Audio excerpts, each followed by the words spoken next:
आणि गायत्री दातार आपल्या बरोबर बसलेले आहेत. जे काय राग तुमचा दाखवला आहे फार म्हणजे लास्ट लेवलचा आहे, असा कधी खरंच राग आलाय का तुम्हाला? तसं मला राग येतो, त्याच्यामुळे जर माझ्याशी कोणी खोटं बोललं हे जर मला कळलं तर मे बी मला प्रोमोमध्ये दाखवलं आहे त्या लेवलचा राग येऊ शकतो.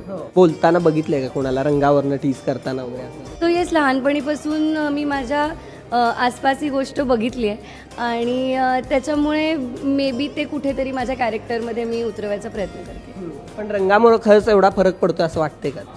मला पर्सनली विचाराल तर मला अजिबात असं काही वाटत नाही, कारण एव्हरी कलर इज ब्युटिफुल आणि माणूस सुंदर असणं महत्त्वाचं आहे मोर दॅन कलर किंवा अपिअरन्स. गोड की तिखट? तिखट. व्हेज की नॉनव्हेज? नॉनव्हेज. मला मासे बनवायला आणि खायला दोन्ही खूप आवडतात, एस्पेशली सुरमई. आणि पहिलं पेमेंट आठवतंय? हो, आठवत आहे ना. पहिलं पेमेंट तुला पाहते रेचंच होतं. 2,500